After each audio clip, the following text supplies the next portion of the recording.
This episode of the Young and Pruitt podcast is brought to you by Carpy's Custom Screen Printing. For all your screen printing needs, race team shirts, event shirts, hats. If you have the design that you want, they can do it. If you need them to create a design for you, they can do it. They also do stickers, decals, RC car wraps. These guys are really big in the RC car world. You can find them at Carpys_co on Twitter, at Carpys on Instagram, www.carpys.com, CARPYS. Be sure to let them know that you heard about them on the podcast.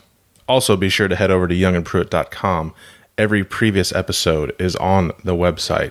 Be sure to check out Layla's blog. Be sure to sign up for the fan forum, create a membership, and join the discussion at youngandpruitt.com. Enjoy.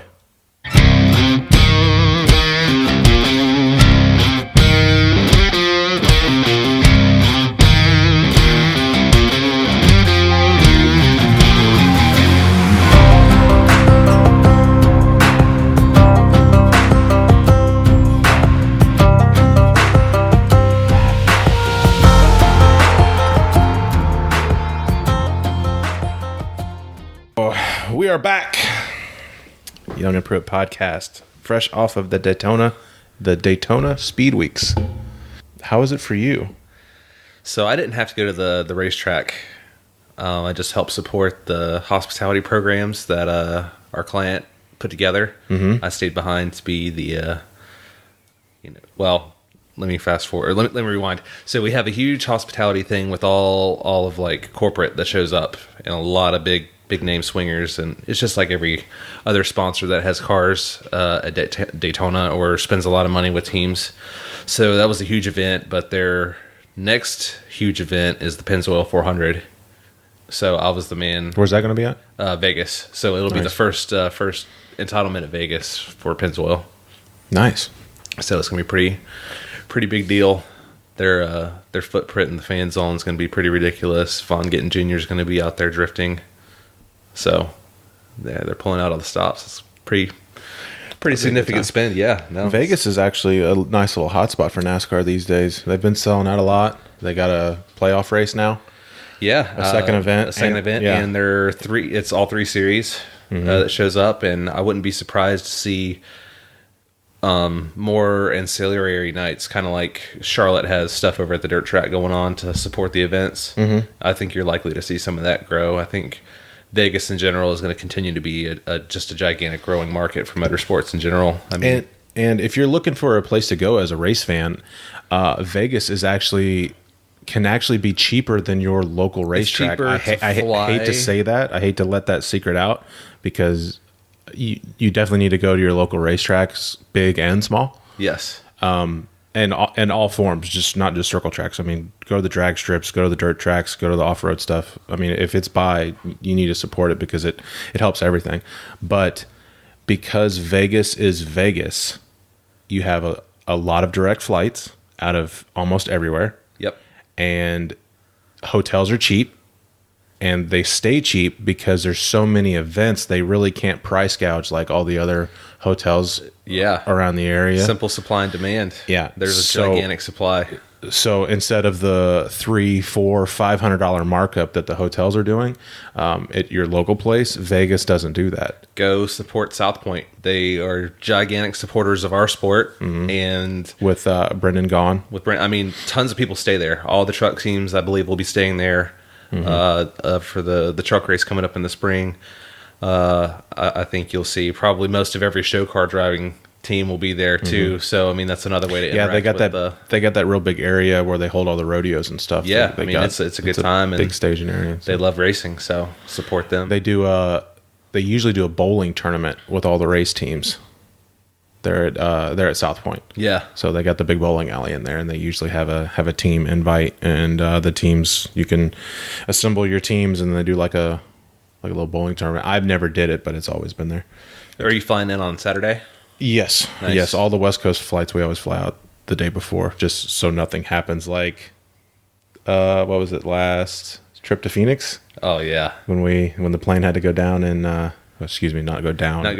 Emergency land. When we had to Let's land. Go ahead and knock on the wood there. When we had to land in Arkansas, my first ever trip to Arkansas, actually. Little Rock is where we flew into. We flew into the Clinton National Airport or International Airport, one of the two. So that was fun. Yeah. But yes, definitely make it out to Vegas. Now you have two opportunities.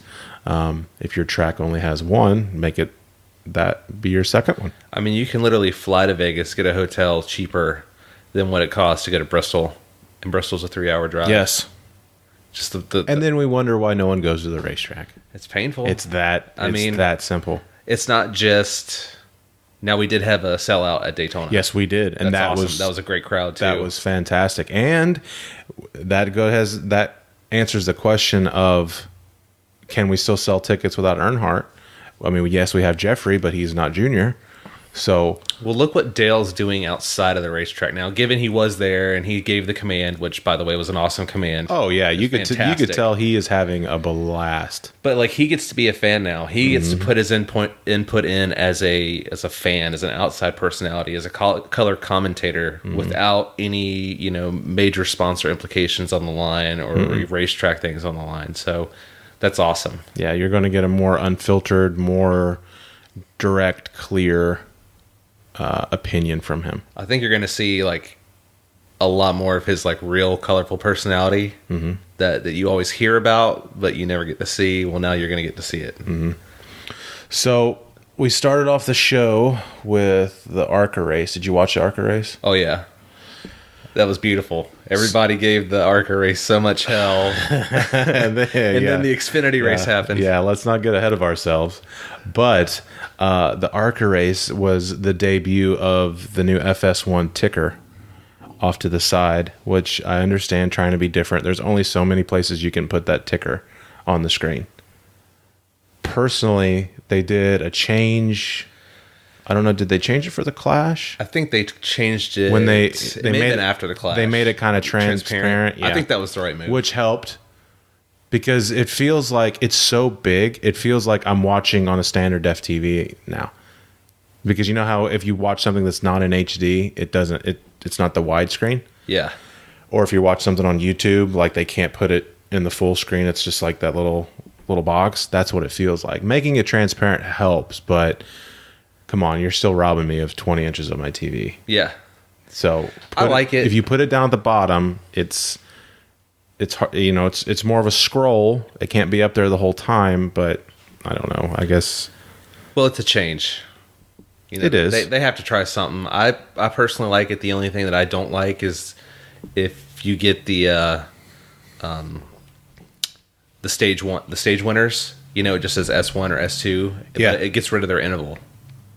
So it no longer says like how far away. And like I personally, that's good data. That tells me if they're cutting in, getting faster or slower compared to who they're running with. So, Daytona is different because it's the pack. But there's really no. We move into Atlanta this weekend. Like I want to know what the fall off. Yeah, which they might switch to it because what's the point of having an interval if they're all glued to each other? Right. So, yes, it was a slugfest in the ARCA race, to put it slightly, I guess. The track cleanup kind of failed a little bit. Those guys are usually on the ball, and they were on the ball the rest of the week. But just for whatever reason, it took like an hour and a half to run one lap, which I do like how ARCA does finish it. You have to have a checkered. Yeah. Like you have to finish the race, which I do like. It can get lengthy, but without that, Michael Self doesn't win. And it was a good way to showcase, he can go out there and do it because, normally he's in one of those JD Motorsports cars and, he's done well in the road courses, but it's an underfunded team. You're not going to go up there and compete, but it gives him an opportunity to go out and do it. And plus that dyno car looked awesome. Yeah. Yeah. He's, Chris Brook, friend of the show. Yeah. He was doing tires for the deal. So he got him he said that was his first time ever going to the Daytona Victory Lane. When Kenseth won it, he was just the pit coach, so he wasn't able to go. Hats off to Natalie Decker. That name sticks out not just because all the excitement around her being a woman in racing. She got caught up in one of the restarts. One of the cars in front of her didn't go, and knocked off her left front quarter. And they ended up fixing it. She did not give up, and she ended up finishing 5th, I believe. 5th or 6th. Yeah, I mean, 5th or 6th. Run. So I know a lot of cars crashed, but they were able to fix it good enough to where she could stay up, not lose the draft, and she just didn't give up. There's a lot of drivers that when that happens, they just meh, you know. And I mean, just on a cognitive level, you know, just they fall out in the seat and they just stop. Yeah, because when you start doing weird things to the body and you start getting damage, you start knocking crush panels out of that thing. Like you start getting exhaust coming into the car. Oh yeah, air starts moving differently that's not supposed to. Heat starts moving differently than what it's supposed to, and it's one of those like unforeseen, untold things that can happen to where drivers can get some extra fumes in there, and it's not a good idea. And now the car's unstable, and you're in the draft, and you're already moving around in the air. So now you're going to add damage to it. So now it's going to be wiggling around even more. And she was able to stay in it and not give up, and able to get a top 5 finish out of it. Which at a plate race, at a plate track, that's all that you want. I mean, those air sensitivities are, you know, make or break your entire run. Yeah, and good on. It was good on ARCA to not black flag her because she had that piece wrap around. Yeah, just let it run until. Yeah, and then I think the caution came out, and I think they came down and cut it off. I believe. It's been hell. It's been 2 weeks now, hasn't it? Almost. It's wild. Goes by quick. It feels like we haven't done this in forever. It's really weird. You get into a routine and then... Yeah, and then you knock it off and then it doesn't. So then we get into the truck race. Shout out to Spencer Davis with an awesome run. Spencer made a hell of a move. Man, he almost got wrecked. Ooh, he almost got wrecked bad. I thought he was going to win there for a second. Yeah, he was right up there in the front. Yeah. Up front. Yeah, those that watching those trucks, that view from turn 3 looking down the backstretch and watching those, for whatever reason, it's just with the trucks, they just move around so much more and they just get real darty and start wiggling. But that view is just like cringy. Yeah, watching that deal. And it was again late cautions, you know, late wrecks, just like all the plate races get. I mean, the aggressiveness goes up through the roof. Johnny Sauter ended up winning. Well, that's 2 times in a row, right?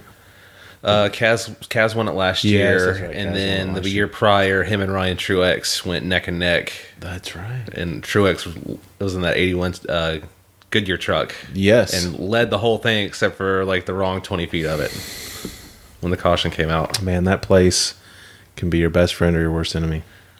I have had the fortunes of going there with the Biaggi team. Yes, in the Fresh from Florida car. So that was... It wasn't the spring race. It was the summer race. The summer race. Still counts. Still counts. Still counts. Yeah, well, we'll get into that a little bit later. So then we had the Xfinity race, which I only watched the I would say the back half, which turned out to be like 2 hours also. Yeah. That was just a melee. They just kept wrecking. We actually went to the big bowling alley down in Huntersville.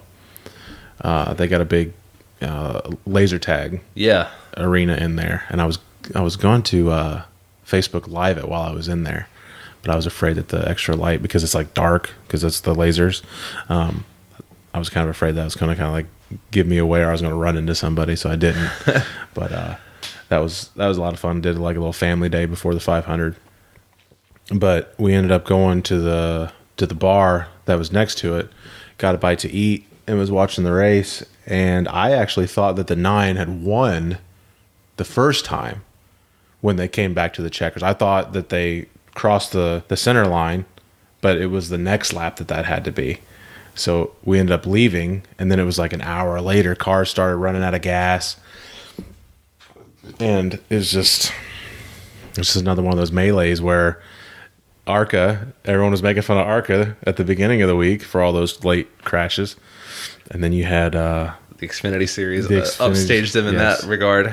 Which it didn't get. The car stayed on the ground. They didn't get crazy like they had before in the past with Kyle Larson's engine being left in the stands. Yeah. So, and they've done modifications to the racetrack to stop that from happening. Moved the stands up, like 20 feet? That redesign at Daytona has been fantastic. Yeah, it really has. I haven't been over there in that part. Have you ever Have you been over there in the new part with Yeah. taking like tours and stuff? Just walking around, just had some downtime. Oh, yeah. They say it's like a football arena over there now. Yeah, it's got a arena feel to it. I think it's a good seat experience in general. Yeah. I know that they took away all the seats on the back stretch. They took ones that extended into 1 and 4, and then they added them up on top. So I think if they keep doing that, add some more TV screens, I think it's going to be the place to be. And for whatever reason, there was a lot of people there. I don't know if it's because I think it might have something to do with President's Day. Well, I think that was by design. It's because they're trying to create an environment in which you take away excuses for people not to go. And if you have Monday off, then that gives you a reason. Yeah. And it's our Super Bowl, so it worked out well. See, I was thinking about that. I got to talking about that with my wife. I don't know if we should switch to Saturday races and race Sundays when we have holidays or when we have Mondays off. Do something different. Yeah, I think the initial reaction with that is the traditional fan would hate going away from Sunday afternoon races. Yeah. So you would have that backlash, but I think there could be better scheduling for stuff like that. I'd still believe I say that on one hand, but then on the other hand, I think that noon starts. You give people the noon start. That gives people more time. That gives us more time to get the race over with. So then people are more likely to say, yeah, let's go. Because the race will be over around 4 or 5-ish, depending on the cautions. So then we drive home. We're home by 7. We can still shower, get to bed, and not be worn out. Yeah, super tired. Still get a full night's rest before work the next day. So they moved the race times up last year to like the 3 o'clock hour in effort so it'd back up against like the local news, the 6 o'clock news. Yeah, hoping it would get more coverage and get more national attention, which we'll talk a little bit more as we get into like the Cup race. But we saw a lot of integration into what I would call like the general populace fabric. Denny Hamlin is now on the Barstool podcast, and he's going to be like a regular like contributor to that. Now, you had Bubba Wallace. I don't know if he's going to still be. Well, I'm sure there was a you can do this, but here's what we would ask you to do. You start speaking. What's the word that I'm looking for? You start speaking. It's not candidly. It's what's the word that I'm looking for? When you start speaking a little bit more freely, a little bit more loosely, I guess you could say. Which we're starting to get to where we can do that. Yeah, but we're not there yet. So I think just like Noah found out. Yeah. Like you can't say certain things yet. We're getting pretty close. It's not quite the UFC to where we can drop F-bombs and, start saying suggestive things about each other like the fighters can. But it's getting a little loosely, just like how society is. Society's starting to get a little bit easier, starting to get a little bit more laid back. Tattoos are a little bit more acceptable. So I think... And this podcasts are a new thing. That's why, for lack of a better term, podcasts are pretty hot on the street right now. Yeah, that's what people are after. That's Everybody's why doing them. We started doing this one. Was because we're trying to get with the times, and because we are more direct to the fans. This is my opportunity to be more direct to the fans. Your opportunity. We can, and for the fans to actually hear us for an hour, 2 hours, 3 hours, unedited for the most part, no breaks. We do all of our commercials at the beginning. Yeah. And then it's just us, constant conversation. There's no, commercial break every 10 minutes, 5 minutes to interrupt it. And you can get a lot more in depth. It's not just these 15-minute segments that you hear this, that, and the other thing, and then boom, commercial, and you don't ever go any further. Yeah, I mean, essentially, we have two formats. We have you and I conversating, and then we have our guest shows. Mm-hmm. So now, when you get into this more of an intimate conversation, stuff starts coming out. Stuff starts coming out a lot that it really wasn't before, because you didn't have really time to get into that type of stuff. So me and my buddies we'll back up here. So my buddies discovered the YPP podcast. Yeah. My group chat homies. And they started one. And I think we're one pre-episode into like the recording and whatnot, but so it hasn't been released yet? No. Okay. No, we're still working on content and direction and everything, but the one thing like we did. Exactly. And that's and just like anybody, if you want to start a podcast, practice. So yes. Yeah. I think how many hours we probably did 18 hours worth of pre-recording and just like chemistry and just thought bouncing. But I guess got to give credit where credit's due. We mimicked everything that you found the setup, you researched it. We bought everything you bought because the sound that we put out on this one was so good that we wanted that exact same sound. It's that noise where you sound like yourself, but just like that little bit extra warmth. Mm-hmm. That's what it's supposed to sound like. Mm-hmm. That's what good quality sound sounds like. Yeah. So appreciate that, Young. Hey, I mean, if you're gonna do it, you're gonna do it right. But there's absolutely magic to having people in the same room talking to each other, and you can tell that. That's why I don't want to phone guests. At some point we're gonna have to learn how to. Yeah, there's certain people, remote people in, but for the most part, I'm against that strictly because it's so much better experience for us and our listeners. And as a society, we're missing that. Right. Everything's text, rarely call. I can't tell you, other than like personal medical stuff, is the only time I ever get phone calls anymore. I call my mom. Yeah. I call my aunt. Occasionally my sister. That's it. Yeah. It's all text message. It's all Facebook Messenger. It's just boom, done. Like, you don't really, other than your close family, like my wife and stuff, like I don't really talk to anybody other than my guys at work. And that's like, you're not even getting into like a deep and in-depth conversation. We're just busting each other's balls all morning, or all race. We're cussing at each other like brothers. But this is different. This is missing. And I think that's what's drawing people back to it.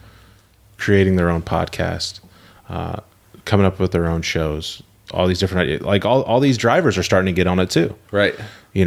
So I think we were just a little bit ahead of the curve. I agree. And we also do it completely different than all of them. Yeah, because we're us. This is what I envisioned this of being. I think so. Just my personal belief. I don't think, for the most part, it matters what the name on the front of the jersey is. I think it matters what the name on the back of the jersey is more so. Mm-hmm. Or number. PC4. Yeah. In our case, our name on the jersey is the same on the front and the back. So that's by design. Yeah, I got my patches for my fire suit. NASCAR implemented. So you're PC4. I'm 37 PC4. All the Jackmen are PC4. So 4 is Jackman. Yes, they wanted to make it a standard hit. Now some teams they have carrier Jackman. Yes, but it's the person. I'm pretty sure that's the person that starts as the Jackman. It's the person that carries the jack over the wall, not the person that finishes it. Right. So it's your position off the wall. They do that so the media can track us a little bit better. So they can just look at the patch and they know, boom, okay, this guy's the Jackman. Okay, this guy's the tire carrier. Okay, this guy's is the front tire changer, rear tire changer, crew chief. Like we all have to have them, and we either have them on our. I don't think there's really a set thing. Actually, it was, on that sheet. It's either on your right bicep, tricep on the outside of your right arm, or on your back of your left shoulder, like from the top going down. Yeah. There's a Velcro patch. I think they've even implemented, like, if you wear t-shirts like Cole Pern, where you have to have that same thing if you're going to wear like a t-shirt, or like a lot of the Truck Series teams wear t-shirts. Yeah. Some of them, a lot of the people got it screen printed. Mm-hmm. You can do that. It doesn't have to be the patches, I believe. I haven't seen anybody screen print them. I heard that teams like Furniture Row did do the screen printing. Yeah. But They should call Carpies. Yeah, absolutely. Carpy screen printing. Shameless plug. I like it. I mean, it was very well woven into the fabric of our conversation. Shameless Also, by the way, happy birthday and shout out to our buddy Zach Lucas, who wore his YPP gear printed and supplied by Carpies at the Daytona 500 this weekend. We should. God, if we would have known that, we would have did like a Where's Waldo? Like if you're listening and you find him, yes, like find him and like get a picture with him or something. I was gonna say that I did. Daytona was so hectic. I think for the races coming up, I think I'm going to take some stickers with me and a couple hats with me. If you see me at the racetrack and you listen to this podcast, come find me and I'll give you a sticker and I'll give you a hat. I think I can do the same thing. I'll be there at Atlanta this weekend. I'll be in Vegas. I'll be at Fontana and Talladega. So there's my first handful of races for the year. So if you see either one of us, and if I don't have it and you still come find me, I'll send you one myself. Yes, or he'll send you to find me and then I'll give them to you. Correct. So yeah, I gotta remember to. I think the hauler, I might have to throw them in my bag. I think definitely, because have you seen the forecast? Beautiful on Saturday, mid-70s. It's now probably a Monday race. No, we're going Tuesday, bro. It's 190, 100% on Sunday, 90% on Monday. We race on Tuesday. I mean, it's a very Atlanta thing to have completely fucked up weather. Yeah, because normally it's like -13 and windy. Yeah, and now it's like another midsummer day in February. Mm-hmm. And I don't know if they're still doing it. You might have to double check, but they were doing that. The weather guarantee. The good weather guarantee. Well, you essentially, it's like insurance, right? You're playing percentages. Yeah. You invite the buy-in and you pray that nothing bad happens, and you look at, historic data and trends and figure out what your, profit loss. Damn, we should have had Emmett on. Damn, you're right. He would have definitely. I've been trying to twist his arm and coming down there with me. We should have got him to come back because he was in charge of Emmett Bird. What episode was he? Oh man, he was pretty early on. 16, episode 16, because the truck. It was the same number as truck. Yeah. Episode 16, Emmett Bird. He was the track manager of Atlanta Motor Speedway, where we're going to be. And he asked about coming back on the other day. Yes. So did Ian. Ian wants to come back on. Yeah, Ian was on my plane. Nice. Yeah, we fly separately now. Our flight deal is all crazy. But you want to talk about an up and down weekend for him? Blaney goes out and dominates Clash, wins it. Not Blaney. Keselowski won the Clash. Keselowski called it. Yeah, remember? Yeah. Sorry, we skipped right over the Clash. We didn't even talk about it. We did. And then Blaney goes in, dominates the Daytona 500. Yes.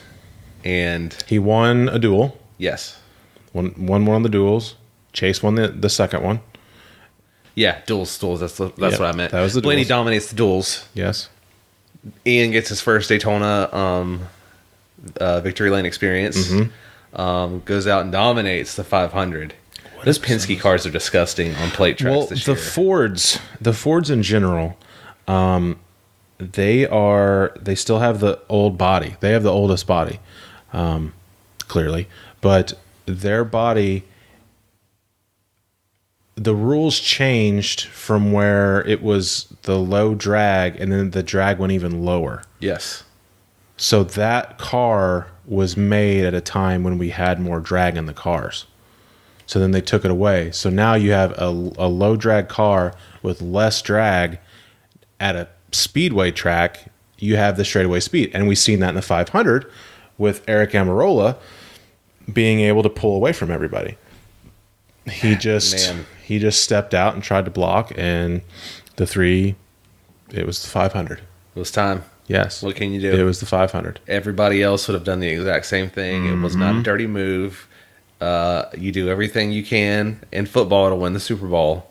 It's no different in racing. Yep. If Eric hadn't have pulled up in front of the 3, he would have watched the 3 go by. Right.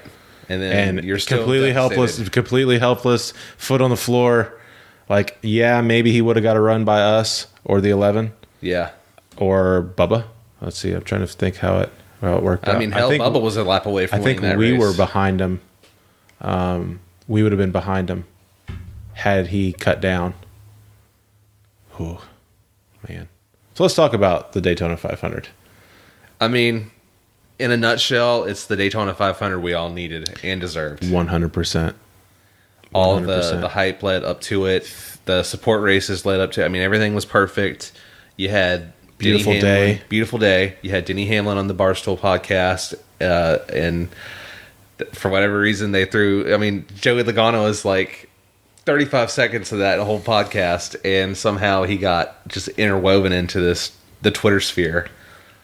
And became like, a conversation of, 18 to 34, the golden demographic age range, and got interwoven into that. People actually watched. People cared. People got involved. Like, hey, I've never even watched this before. Like, wow, okay. Mm-hmm. And then you had Bubba getting the push from his Facebook Live stories, and ESPN, and Lewis Hamilton. And Hank Aaron. So, and let's be real here. Like, if you've been around the sport, everybody who's been in the garage area knows his personality is like 10 out of 10. Perfect. Like, him and Blaney are both going to be the faces of this thing. Oh yeah. All those guys. If you watch their Snapchat, if you watch their Instagram, they're awesome guys. Those guys are having the time of their life. It's fun for them. It's not a job. It's fun. It's not. And they both get it too. Yeah. There's like, okay. There's guys that are having fun, trying to see how to put this, and why their fun and their happiness seems genuine. Yes. Like it's just different. It's different than like I'm trying to see how to even put this. But to watch those guys sit back and have fun, it's different than someone else that's like, I don't even know how to put it, but you just see it when you watch those guys having fun. They're legitimately having fun, and you can relate to it. They're not having fun on like a grand scale. They're not like TMZ having fun. Right. Like getting out of the limo. Like it's just a different type of fun that these guys are having. I mean, people can sense genuineness. Yeah. In any setting. But like, yeah, and there's certain drivers that are the same age group as them that people don't relate to at all. You can relate to Bubba. You can relate to Blaney. Yeah. You can relate to Chase. They do not relate to them. They see these guys, and for whatever reason, it's just how they carry themselves. It's how they act. It's what they say, and you just see it.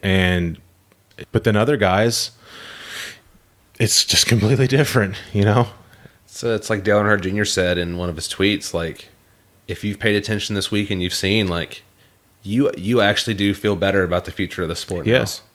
And I can honestly say I do. Yes. Like, it feels better. It felt fun. It felt like there was a future ahead of us. Now, hopefully we go to Atlanta and it continues, because everyone knows, being honest, everyone knows that Daytona is a crapshoot. Oh, yeah. Anyone has an opportunity to win that race. Anyone. When the cars are separated by a second and they're all bumper to bumper, anyone can win that race. And anyone has won that race. Trevor Bayne. Right. Derek Cope. Yeah. Yeah, Derek Cope was I think it was the only race he ever won, wasn't it? Who also, off topic, drove his own throwback car. Yes, he did. He did last year at Darlington. But it's a crapshoot. So now, hopefully, those guys can ride the momentum into Atlanta and get some good finishes out of it. Obviously, the Penske cars are going to be strong. You can put them in a brand new car from any manufacturer. Those guys are Roger Penske builds fast race cars. Their engineering group, those guys are just they're killers. Like they can get stuff figured out and get those 2, now 3 cars and get their plan. They can call races like you wouldn't believe, almost like a sixth sense of what it's going to do. They run races differently than other people. Their strategy is different. They'll run races like a road course that aren't a road course. So, and it works out. They'll dive down to pit road and you're like, what are they doing? What are they doing? And they come down, take 4 tires, nice little stop, get back out there, and then they'll cycle through. And then towards the end, you're like, holy shit, they're up. Where'd Keselowski come from? Yeah. Now they're 1-2 restarting this. You're just like, what? Like they pitted early. It was all part of the plan. All part of the plan. And those guys are like scary good with that kind of stuff. Like you're going to see Paul Menard fighting top 5, top 10 finishes every week. I hope so. But anyway, back to what we were saying. I definitely see a youthful resurgence in the sport. I think, everybody was so worried about Dale Earnhardt Jr. not driving, and I think this past weekend has proven he doesn't need to. He's still going to be involved. He's still going to be there. Chase Elliott has moved into that position. Bubba has moved in that position. And it couldn't have showcased Blaney, any better. Right. Because all those guys had great runs or strong cars, You had the 3. before you got into the You had the 3 and the 43 finished 1-2. Wow. Now, on the 20-year anniversary of when Dale Sr. Can't won. write this stuff. Now, someone said So that Earnhardt passed away 2/18. And the 2 times But it's ran right on his birthday. Kevin Harvick won it in the 29, which was the old 3. And then Austin Dillon wins it in the 3 car. In a black and a red 3 car. Okay, so I want everybody to think about this. So he won it on 2/18. He died on 2/18. And the 2 times that the race has been ran on 2/18, the 29 car driven by Kevin Harvick and the 3 car, which the 29 was the 3. The 3 turned into the 29. And the 3 car, now Austin Dillon, won the race on 2/18. Chills. Scary, isn't it? Chills. Correct me if I'm wrong, it was the 3rd race of the season at Atlanta when Harvick took over that car And won. it. Yeah, and won it. Dale crashed. The Junior crashed real hard at the start of that race, going into turn 1, and everyone like held their breath. I remember that vividly watching that race. And not only did Harvick win that race, he beat out Jeff Gordon to do it by inches. Yeah, inches. Yeah. There for a while, Atlanta had some very close finishes. Carl Edwards got his first win there by inches. Yeah, Harvick. Yeah, it's crazy. But yeah, just to think about that. It's that kind of stuff is what makes the sport special, and where people almost have like a religious attachment to it. Yeah, and it's things like that. It's special. Whether magic. Whether it's divine intervention or just coincidence, it's still cool. It's still crazy to hear. However you wanted to believe it to be. That was really cool, and you couldn't write it a better way. No. Gosh. So we restarted 3rd in the race, and a roller coaster of emotions. Like we ran our strategy good. We stayed just avoid the big stuff, which happens all the time, and then go get them at the end. And that's exactly what we did. You guys walked away with 2 cars in the top 10. Yes. If AJ hadn't got nicked in that last one, he'd have been really good, because he was we were in 4th, or we were in 5th. He was in 7th, I think. And he got nicked in the wreck, but he ended up finishing 10th. That's great for Kroger. I mean, they just dumped a whole lot more money into that program. Oh, yeah. And you're seeing the benefits. Yes, absolutely. Solid 2 top 10s and a top 5, or just a top 5 and a top 10. however way you want to do it. But we restarted third on the inside of the 3 car on the restart, and like there was that long caution right before when the 41 got crashed, and like just the emotions, just sitting there thinking, like playing through, like just hoping beyond hoping, let this happen right now, like because just to get close, just to be in contention, oh yeah, you're lucky. Just to be in the first 2-3 rows, coming up to the final caution, coming to the final restart of the Daytona 500 green white checker, like that in itself is like so crazy. That place will wear on you.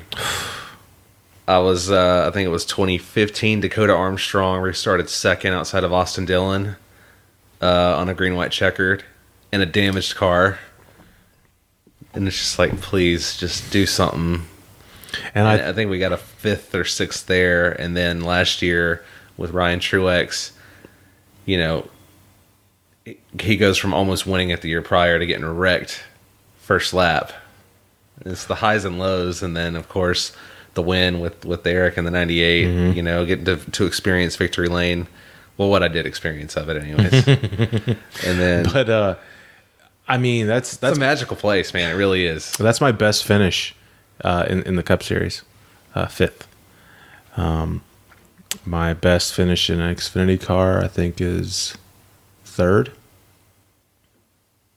And then 2nd a bunch of times in the Truck Series. Never won a NASCAR Series race.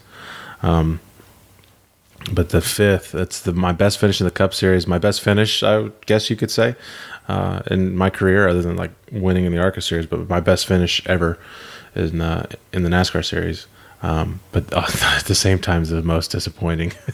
Gosh, oh, so disappointing. You just want that one because there's a lot just that goes want with it. Yeah, you the, just want it the so Daytona 500 ring, bad. You know, the Just want it victory so lane bad. pick. And it's like it's just it. You know, Denny said it after the race. It's just whatever lane gets going. Like it takes 2-3, like it's just a perfect storm to even get there. Somebody's got to win it. Lots of people got to lose it. Man, would you have gotten a 37 tattooed on your ass? I don't think so. If I was going to get a tattoo, I think I would have did it differently. I wouldn't get it on my ass. I would put it to where it was regularly visible. I think I would come up with something creative, like.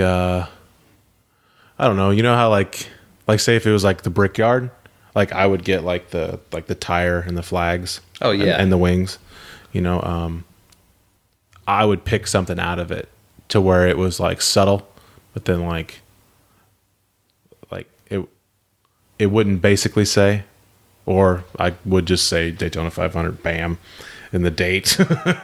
Well, you can probably get away with the Daytona 500 doing that, man. Just like Indy 500 or Monaco. But it was funny under that caution, like all of us were like, we started to break down the box. No one was talking to each other. Everyone was trying to stay busy. Like, don't think about it. Don't think about it. Like what can I put away? What can I clean? What can I do with my hands? Like I need something because if not, my fingernails are going to be gone. You know. And then they come to the restart, and we all just kind of looked at each other, and they took the green flag. And when Eric went to jump up to block, us in the 21 dove to the bottom, and that's when I was like, maybe. And then the run never went anywhere, and then the 3 got that big push out front and ended up winning. But congrats to them. And the next day, after all the emotions of losing came out, that's when it really sunk in. It's like, God, hell yeah, we finished 5th. Yeah, you know, finished 5th at fucking Daytona 500. You know, it's like, it's no one's ever really going to remember it, but I'm going to remember it. You got the top 5 out of the way for the year. Yeah. So now, like, go click off something else. Yeah, we have all the momentum. Pit stops were fantastic. You know, we're right where we need to be, and I'm excited. I'm excited with the group that we got. I'm excited with the car that we got. You know, the driver, all that stuff. I'm super excited about this year. I've never been more excited. You know, and I'm carefully hopeful, Cautiously optimistic. There it is. There it is. Cautiously optimistic about this year, because that's the thing about racing. Like, the second you get your hopes up, it's just gonna just hit them with a hammer and just drive them into the ground like a stake. But yeah, cautiously optimistic for sure.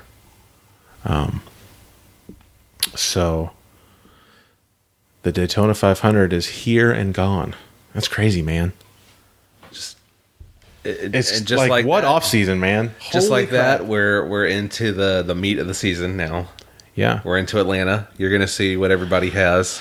If you're top 10 in the pit stop average times right now, you're going to steal quite a bit. It's going to be paying a premium until everybody gets to rhythm. Yeah.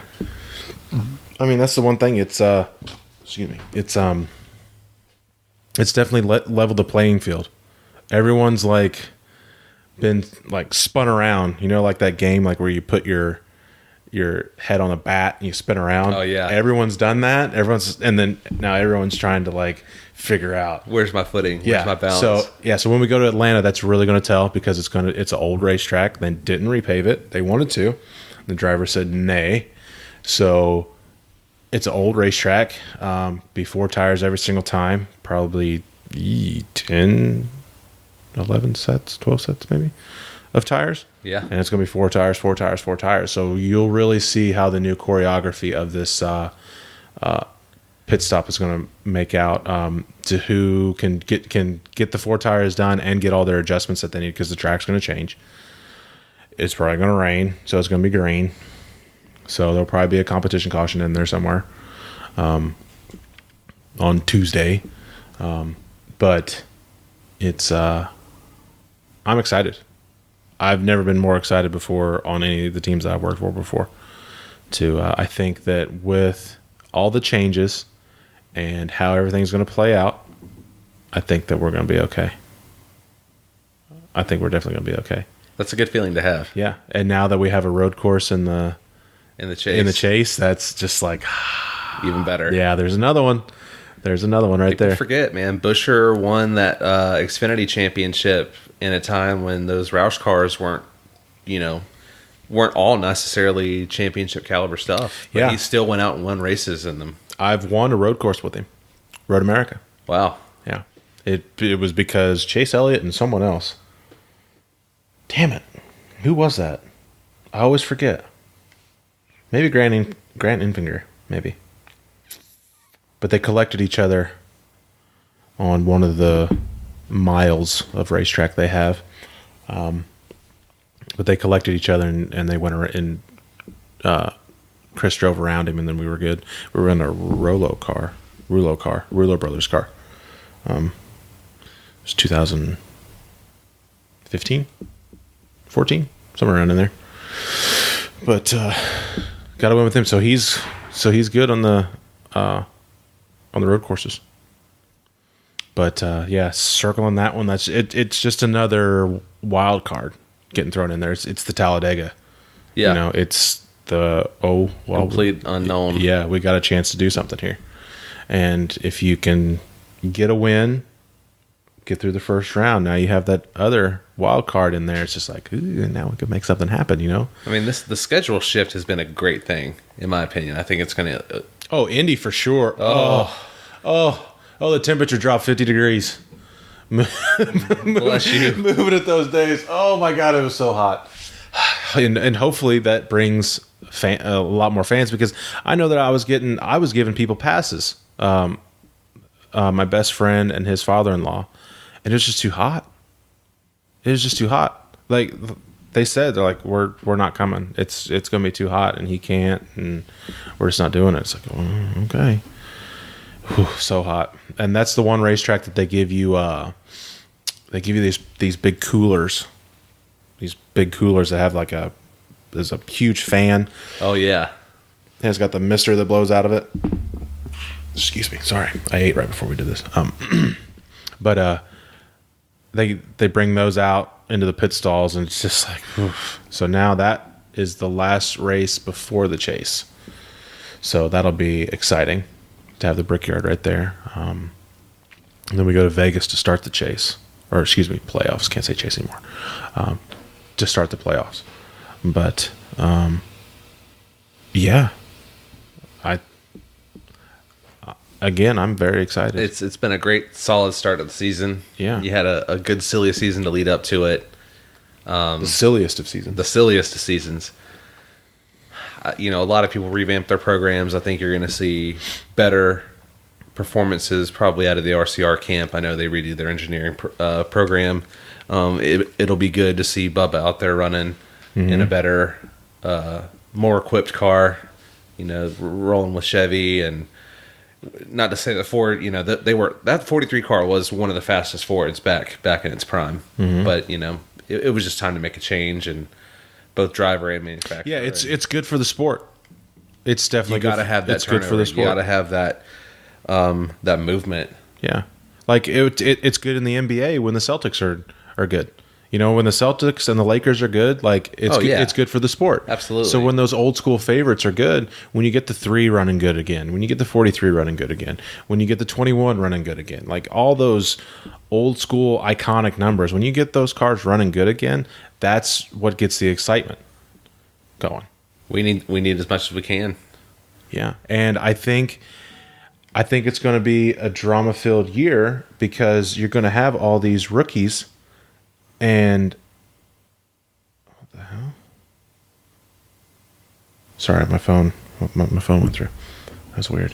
But you got all these rookie drivers that it's going to be interesting to see who has the least amount of rookie growing pains. Yeah. Because we seen the 24 and the 9, they got caught up in some stuff. The 88 got caught up. They all got caught up in some stuff. But it's going to be interesting to see who can figure it out and who can adjust faster to coming into the Cup Series and grasp the Cup cars and figure it out. I mean, shoot, we'll have our William Byrons and who else is in that rookie field? Bubba's in that rookie field. Ray Black Jr.'s going to be running for Rick Ware. Mm-hmm. Or was it premium? Cole Custer's going to make his debut in that 51 car. Yes, built by Haas, raced by Rick Ware. Yes, so that'll be good. And that's great for Rick. Man, that's great. I raced for those. Yes, upgrade his program. Yeah, I pitted for those guys. That's great exposure for those guys. Rick used to be a hell of a driver. I pitted for them for a couple years.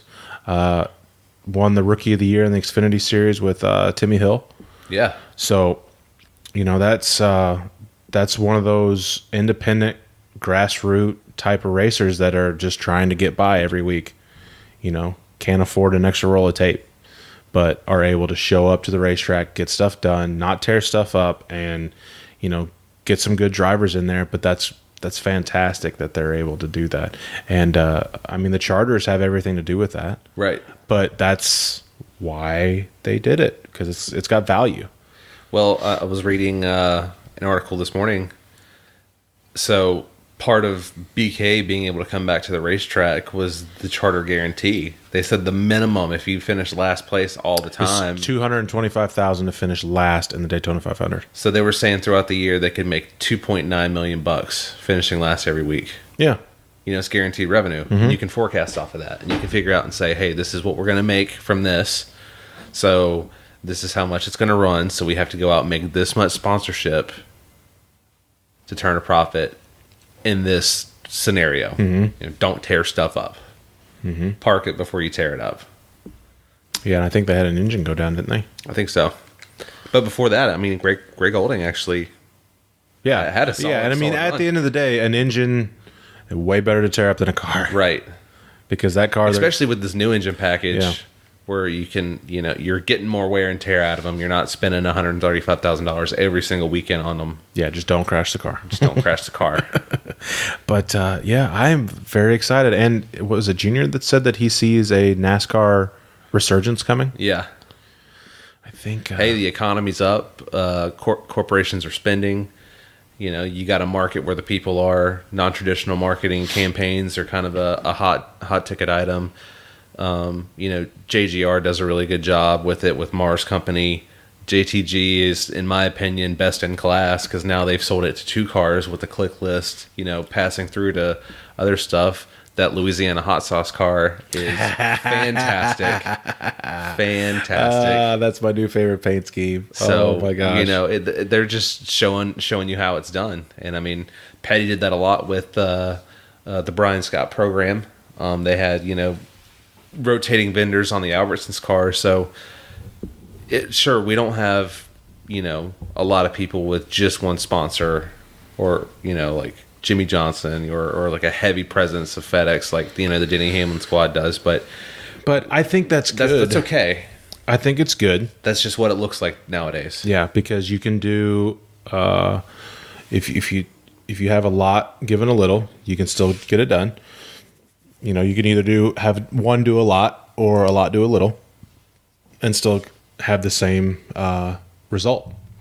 And for one, I almost think that it's almost kind of with the times, because you see like all these college football teams like Oregon and some of those like new wave upstart, that are more in contention now than what they've ever been. Yeah. They get crazy with their uniforms, so they run these different uniforms every single game. So that's like, I enjoy it. I enjoy having a different car every single, like, okay, like this is this scheme that we're running. This is this scheme that we're running. Like, I really enjoy that. I love going to the racetrack and having a fresh looking car every single time. Makes it a little bit more difficult to pit, but right. as long as you're paying attention, it's easy. Right. Like when I used to play Madden all the time, like I would change our jerseys for like per game, so like I enjoy it. Even if it's just a little subtle change, like I really like it. And I think that's kind of with the times. If they can somehow market that, like, and really broadcast it that this is the one at that race, and try to market the diecast more, and like kind of foreshadow a little bit more. Like just how Oregon does. Like this game against Notre Dame, they're going to have this one, or like it's like you're leading into it more, and you're making it a thing. That's marketing, making a thing out of nothing. Right. That's tell the story. Yeah, you can do it so many different ways. Yeah, it's trying to get more and more out of it.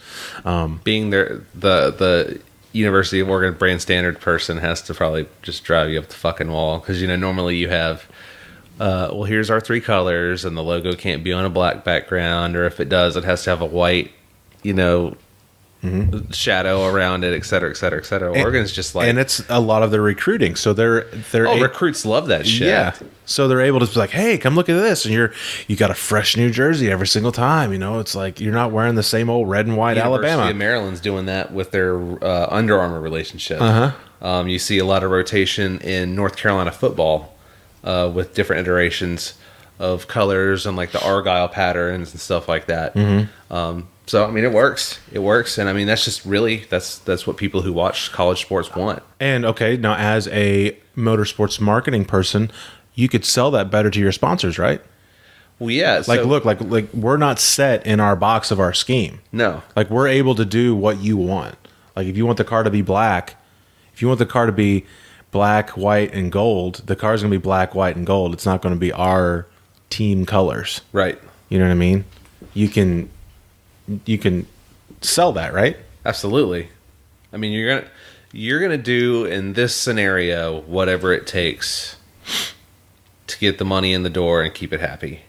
And if that means that you sign a grocery partner, or you sign Nabisco and they want to have crackers on it one week and Oreos the next week, and whatever it takes, that's just what you're okay with.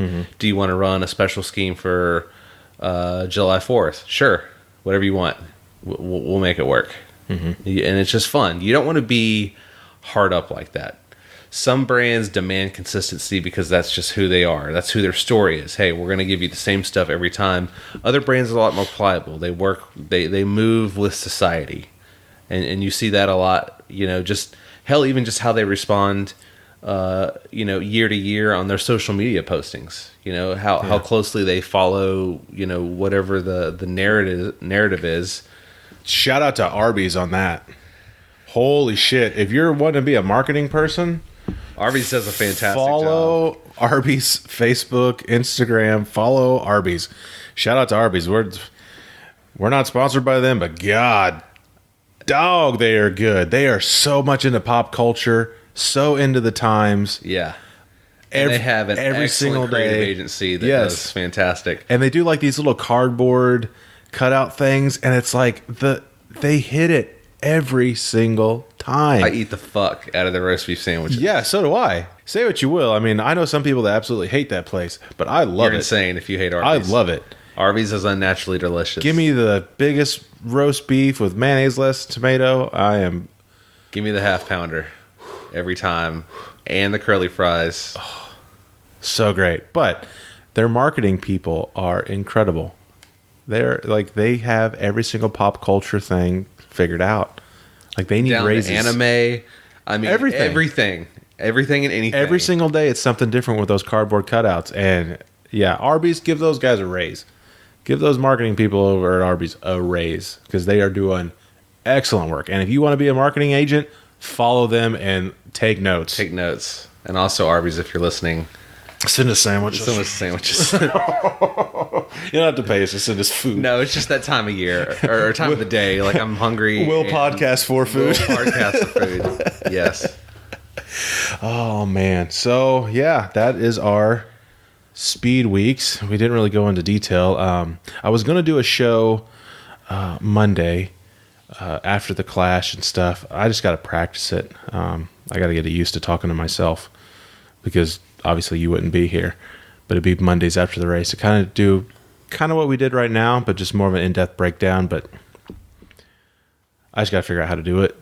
I got to try it. I don't know if I enjoy watching the races. I don't want to have to sit there and take notes. Yeah. You know what I mean?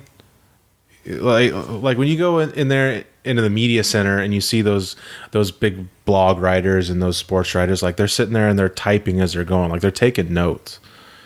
Like of the race. I don't want to sit there and do that.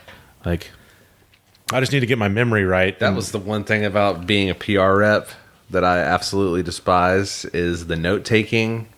And then the fucking post-race recap on the planes. Like, fuck, I hated that shit. Sometimes you're writing it I can like do 4 it. a.m. I can do it, and I will do it. Fuck that shit. Not for me. I can do it, and I will do it in this form on here. I just got to figure out how. I don't know how yet. But I will figure out how to do it. I didn't know how to do this podcast before we started, and here we are. Here we are. So I will definitely try to figure that out. I got to think of a little name, but I'm definitely going to try to think of what is. Enlighten me about your podcast, your side podcast deal. Side podcast. So that one's going to be a lot less it's not going to necessarily be about racing. It'll be more like of a mainstream conversation piece of long-term friends who have. So obviously everybody has their special, memories and the way things in life have happened. But I would say on average that stuff that normally happens to everyone for whatever reason seems to happen at a more magnified intensity to everybody in this friend group. So it's going to be a lot of our viewpoints and our storytelling and basically life based off of those exaggerated life experiences and how we all handled them and then how that relates to our everyday life and whatnot. We're all very different, but in the sense we're all the very same. Mm-hmm. Yeah, I think if it can be original, if it can be semi-original. I mean, there's always inspirations. Yeah. I think that I can't tell you how many different podcasts I listen to and take little pieces from them that I really like and respect. Yeah, you have to. I mean, you have to do that in every profession. Yeah. Oh, yeah. You have to study the competition. The podcasts that I listen to have nothing to do with racing. I don't listen to other. I don't listen to other racing podcasts. I listen to them. I don't regularly listen to I'll be honest with you. I can listen to about 30 seconds of them, and I'm like, no, because I'm so dead set on what I want this to be. Yeah. that I can't. I don't want to absorb any of that. Yeah, and I don't want to. But for me, I have to know what they're doing. True, there's that, but I also don't want to subconsciously mimic them in any way, and then be lumped up into that. Like I avoid them like the plague. Yes, I understand. They're just not for me. Like I get it that some of these other drivers' podcasts that they have, some of the racing sanctioned podcasts that are out there, I get it. I want to be a completely different point of view from what they're doing. Oh, I want to be a completely different point of view. I want to deliver the content differently. Just so it's refreshing. Yeah. Yes, so it's refreshing to the fans. They get a little bit different take. By all means, if your favorite driver has a podcast, go listen to it. Yes, and I want you to listen to both of them. I just don't listen to us. You're not going to get anything from their podcast that you're going to get from ours. No. It's going to be completely separate deals. Yes. But you can still enjoy both of them. Yes, I absolutely. And listen to both of them. Just go balls deep in all kinds of racing. I'm not saying do not listen to them, but they're just not for me. Right. I'm an MMA guy. Oh, I listen to Joe Rogan stuff. Yes. I listen to Radio Lab is another personal favorite. Yes, that's very good. I love Love and Radio by Radiotopia. Never heard that one. That's a good one. I love Reply All by Gimlet Media. And then there's another one by them called Science Versus, which is awesome. Yeah. Because it's a completely fact-based science journalism, which Really? is fantastic. Their arguments on guns and fracking and stuff like that, normally stuff that you get, knee-jerk reactions out of, it's all fact-based. It's all a complete, which can be eye-opening. It can be very eye-opening because, everybody has their biases. Yeah, Everybody biases, narratives, and how they want studies to sound or how they read studies. And you can make a study say anything you want. Right. And I'm definitely more of a facts over feelings type of guy. That I want to live in that reality. Yeah. And that podcast seems to relate to me in that manner. So I really enjoy that one. I like knowing and hearing all sides of the argument so I can better understand. Am I wrong? Of course I'm going to be wrong sometimes. Sometimes I'm going to be right. But I would like to know why people think the way they think, period, regardless of what is right or wrong. Mm-hmm. Yeah, I listen. I'm a JRE, TFAT K, the Fighter and the Kid, the Meat Eater podcast, which is Steve Ranella. That's a hunting podcast, and then that's really all. I've kind of ran out of space on my phone. I did listen to a lot more Radio Lab. I haven't listened to that in a while, but Radio Lab is definitely good, very good. Their stuff is mind blowing. That fungus one. Oh yeah, if you're gonna listen to a Radiolab podcast, make sure Tree to Shining Tree is the episode you need to start on. That was some next level shit. I was listening to that on my way to Bristol in 2016 after spending a day in Asheville of all places, and I was just like, holy shit! Like trees are carnivorous, and I never knew it. And how are they carnivorous? Because let's I can't tell. I could do no justice telling it. Just binge Radio Lab stuff. It's crazy and it's good. It's a very hipstery. Those guys literally have never left Brooklyn. But I appreciate that. Yeah, because some people never do leave the city. Yeah, they. It's very Brooklyn-esque. It's very well put together. NPR production, but it's fantastic. Yeah, well, like 90% of like the top 20 or top 200 podcasts are all NPR stuff. I mean, they know what they're doing. They have the right people. They have the right team, and they jumped on it. They jumped on it early. Oh yeah, and started doing shows, and it's crazy. I mean, we are. Our little podcast. I think we're going to hit 700 subscribers this month. Wow. Which is 100 from last month. It's moving on up. We ended last month. Yeah, we ended up last month with 630, and we are internationally known. I mean, we're getting hits from Russia. We're getting hits from Australia, New Zealand. I'm getting follows on Canada, on social. So I appreciate you guys. I mean, shout out to you guys. Like, I can see interacting and engaging. Yeah. I love it. I love seeing that. Yeah, we can go through and I'm still waiting for somebody to come up at the racetrack and be like, that's gonna be the day. You might damn near get the shirt off my back if you come up and say that you listen to my podcast. You will. You will. So I hope you're a hugger. Yeah, because you're gonna get a hug. You're gonna get one. All right. Before we end this here, I have to do my requested review of the purple mattress. So I am not, we are not paid by Purple Mattress. Me and my wife, we recently purchased a purple mattress, and it was a big investment for us. We went from a queen size to a king size, and the texture is, I forget what they call it, but it's like a whole bunch of squares, or it's like a very geometric shape of this cushion mat or whatever. They're definitely YouTube all their commercials. Their commercials are great. It's Purple Mattress or Live Purple or whatever is the name of their page. But it doesn't get hot, so it stays cool. It doesn't stay cold, but it stays cool. And we love it. There's a couple other ones out there that are trying to do the same thing, but we absolutely love it. It's the pillow. When we got it, it came with a free pillow, and then we bought another pillow. The pillows are made out of the exact same material.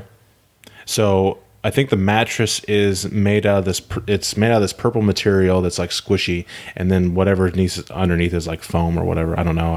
I'm not going to cut up with my mattress, but the pillows are made out of the exact same material. These pillows weigh 9 fucking pounds. Wow. They weigh more than my dog. If you want to get in a pillow fight with someone, bring that one. Bring purple pillows. Dude, they're heavy. Barney them hoes. They're heavy. They don't get hot. They're just like the other material, so there's no need to flip the pillow over or whatever. Would you say it's the best pillow you ever had? They're a little thin. If they were thicker, I mean, it's perfect for my wife. I think it's just because I'm thick. Yes. I need with 2 C's. Yes, I need. I need 2 of them. Maybe if I stacked in 2 of them, I would be better. But they're thin, but they're heavy. But they don't move around. Like if you're someone that moves around in bed, that you're not moving that pillow. That thing is where it thuds. I'm a pillow guy. It thuds. I like the pillow between the knees. I like the pillow under the arm. I'm a pillow guy. But yeah, definitely get the pillow. But keep in mind that it's a little bit thinner. But we like it. It's quiet. The bed frame that we got is kind of noisy, but so overall, you would say it's been a good investment. Yes. Oh yeah, absolutely. If anything, just the size of it, just going from a queen to a king. Oh my god, it's great. But yes, it's definitely better. I would choose it over any conventional mattress or any other type of mattress. Wow. For sure. And they are not paying me to say this. No one's paying me. Purple Mattress, if you want to pay me to say it, I'll say it. But I already said it for free. Yes. But yeah, there's it was high demand and by request. the Purple Mattress review. Yeah, we actually there's a little piece of it there. They come with these samples, and I put them. We have one of those external hard drives here for my laptop, and I actually put my external hard drive on top of one of the little samples, which is like the material but just smaller. I actually put my external hard drive on top of it, and it silenced it because as that thing's spinning in there. Yeah. So I was getting like a hum. We were getting a hum into our mics. I couldn't figure out what it was until one day I was sitting here and my mic was still on and I wasn't recording, and I did something or whatever it was, and I figured out that hum was my external hard drive. So I took that little piece and I put it on top of it, and everything's fine now. No more hum. Wow. So Good ingenuity right Yeah, there. that's my purple mattress review. Have you guys figured out a name for your podcast yet? No. Oh, don't say. Oh, edit that out. Okay. Yeah, edit that out. Yeah. Okay. I'll do a hard edit, so it's like blank, and then I'll say, "Don't say." Yeah. Yeah. Yeah. Oh no, still name is still in development. Okay. TBD. To be determined. Likely Yeah. Well, to we be- had a couple. Likely to be pirate themed. Hell, how many did we have? Oh God, 30, 40. Yeah, just like written down, but like as far as like actual shows that we went through, 3, Yeah, I think so. 3 or 4. Do your research. Also, if you think you've come up with an original name, This is not easy. This isn't something that somebody can just hop in the seat and be like, "Hey, I can go win the Daytona 500." Like, no, you can't just go podcast. Like you had their practice. yeah, definitely practice. And I'm by no means a pro, but I do. But know I enough. am definitely looking forward to this podcast, and maybe I can, if you guys let me, I'll come be a guest. Oh, you've been requested to be a guest. Perfect. And hell, we can get those guys in here. We can get the fan perspective. Oh, They watch racing, right? I think all of them have been to a race and been hammered drunk at a race, except for maybe one. Perfect. That's a good sample. Yeah, it is. That's a good sample demographic. One works for SMI, and I know for a fact that I've been SMI. What's SMI? Speedway Motorsports Incorporated. Oh, no shit. Yeah. So one works for them, and then the others I've definitely been hammered drunk at in my college days at a racetrack with before.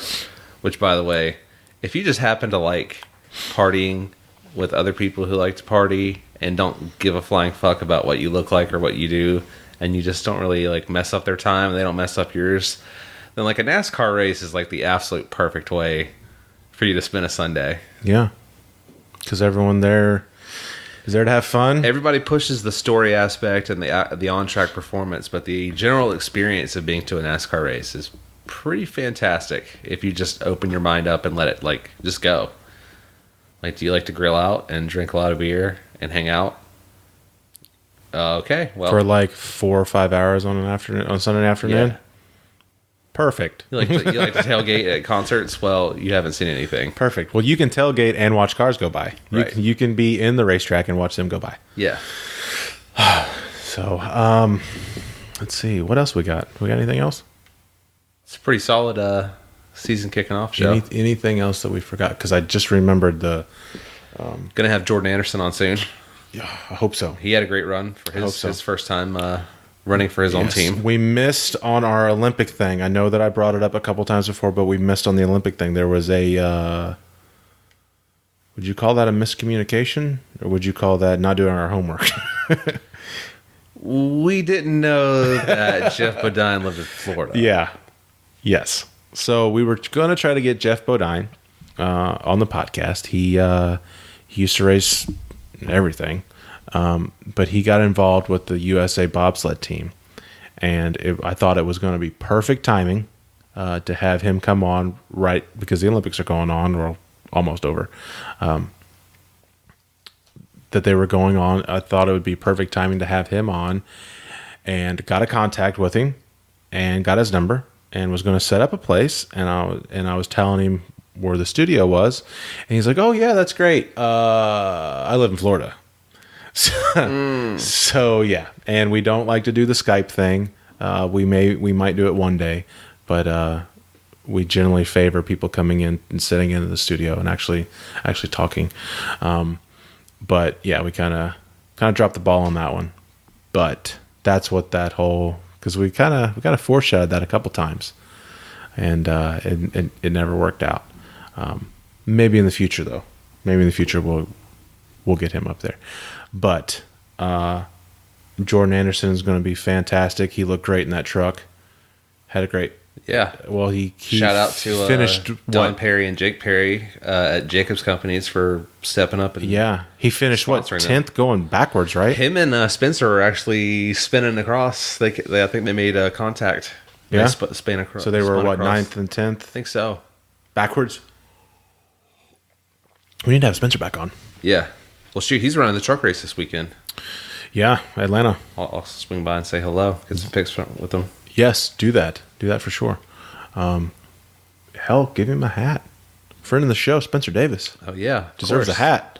All right. Well, I think we're going to close it on that. I don't have anything else. You don't have anything else. Hopefully we can get Go-Kart Jesus on here next week. Oh, yeah. I've been talking to him. Go-Kart Jesus, a friend of mine by the name of Kevin Wilson. I'd like to get him on. He was a graphic designer. He worked for Monster, and he worked for Ganassi. Still works for Ganassi, I think. But I'd like to get him on in the next couple weeks. And then, yeah, the season's here. So it's exciting. You can find us at Young and Pruitt on Twitter and Instagram, youngandpruitt.com for all the previous episodes. We just had Timmy Petchek on again for the second time. He is always a great listen. Go back and listen to the first one before you listen to the second one. You can see what he's all about. Yeah. We're on YouTube, Stitcher, yes, iTunes. YouTube. Yes, I got to figure it out, man. I can't get the Timmy Petchek 2 episode on YouTube because it's too big. The profile, the program that I'm using to go from audio to MP4, yeah, whatever it is, it sucks. So if anybody's out there, tweet me, help. But it's too big, it's too large. It's over 100 megabytes, so I can't get it onto YouTube. But you can listen to it on Stitcher, iTunes, and youngandpruitt.com. So there are ways to listen to it other than YouTube. I do know that the YouTube way seems to be a lot more convenient, and it's getting a lot more hits. I kind of glanced back through them, and they were getting a lot more hits. So shout out to you guys listening to us on YouTube. Again, shout out to all you guys listening from other countries. That's crazy, man. That we're global now. That you guys are listening to this thing. From Little Mooresville. Yeah. To New Zealand, Australia, Russia. Yeah, I don't know how to say hello in Russian, but I wish I could. Shout out to y'all in Australia. Yeah. Not being killed by your giant spiders. Or killed by anything. Or by anything. Everything there wants to kill you. Y'all all savage. The ground wants to kill you there. So, all right. Well, you can find us, like I said, at Young and Pruitt on Twitter and Instagram. You can listen to us you can listen to us on iTunes, Stitcher, and YouTube, and youngandpruitt.com. You can find me at JackmanZack on Twitter and Instagram. You can find me at Tall Guy Turbo on Twitter and Instagram. Appreciate the follows that I've gotten so far. Looking forward to many more. Yeah, the season is underway, so this is going to be an exciting year. We are now in season 2 of the YPP, so I'm excited. See you guys in Atlanta. See ya.